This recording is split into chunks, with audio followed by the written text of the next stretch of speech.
నాకు ఈ అవకాశం ఇచ్చిన పాస్టర్ గారికి, పాస్టర్మ్మ గారికి, సంఘం అందరికీ నా వందనాలు.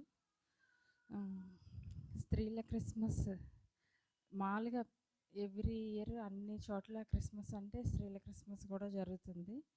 బట్ ఇంత పొద్దున్నే అందరూ చక్కగా రెడీ అయిపోయొచ్చి నేను లేచి రెడీ అవుతున్నాను. శారీ కట్టుకుంటుంటే మా హస్బెండ్ అన్నారు, డ్రెస్ వేసుకొని త్వరగా వెళ్ళిపోవాలి కానీ చీర కట్టుకొని వెళ్తున్నాం అంటే, స్త్రీల క్రిస్మస్ కదా కొంచెం పద్ధతిగా వెళ్దాము అని నేను అన్నాను.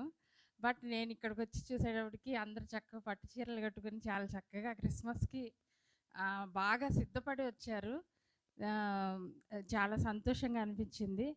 నేను అనుకున్న దానికన్నా కూడా అంతకన్నా ముఖ్యమైనది ఏంటంటే, క్రిస్మస్కి దేవుని వాక్యం వింటూ ఉంటాము స్త్రీల గురించి. అమ్మగారు ఎవరో నాకు తెలియదు కానీ చాలా రోజుల తర్వాత దేవుడు మీతోటి చాలా చక్కగా మాట్లాడిచ్చారు. నాకు చాలా బాగా నచ్చింది వాక్యము. చాలా హ్యాపీగా అనిపించింది. అంటే ఒక పరిపూర్ణమైన వాక్యాన్ని విని చాలా రోజులైపోయింది. చాలా చక్కగా చాలాసార్లు విన్నాను కానీ దేవుడు మనతో మాట్లాడేటట్లుగా ఉండాలి కదా, ఆ విధమైన నడిపింపులో మనం నడవడానికి మీకు మంచి వాక్యోపదేశకురాలని తీసుకొని వచ్చారు పాస్టర్ గారు. అది చాలా సంతోషంగా అనిపించింది. అలాగే క్రిస్మస్ గురించి గ్రీటింగ్స్ అంటే స్త్రీల గురించి మాట్లాడుకోవాలి మనం ఈరోజు. సో నేను చెప్పేది ఏంటంటే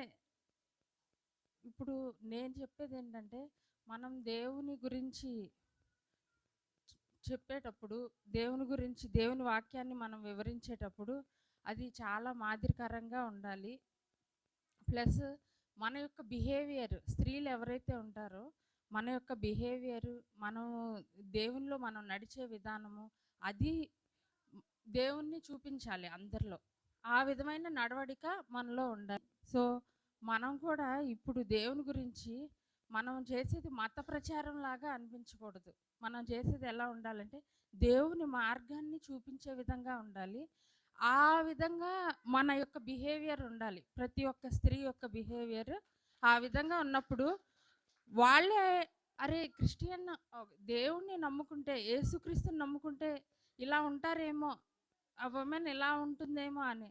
అంటే అది మన వస్త్రధారణో లేకపోతే ఇంకా మనం వేసుకున్న విషయాల్లో ఇంకొకటి కాదు. యువర్ బిహేవియర్ విల్ షో అనమాట. సో ఈ పైన ఉండే రూపం లేకపోతే పైన మనం చేసేవి కాదు, మన హృదయము, మన నడవడిక దేవుణ్ణి చూపిస్తుంది ఎదుటి వ్యక్తికి.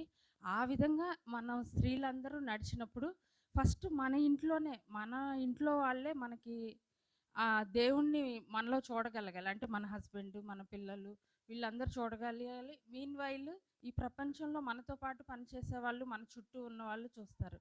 సో దేవుని గురించి తెలియచేసేది ఏంటి అని అంటే మన నడవడిక. కనుక ఆ విధమైన క్రిస్మస్ని మనం అందరం పాటించాలి అనేది నేను కోరుకుంటున్నాను. ఈ అవకాశం ఇచ్చినందుకు వందనాలు.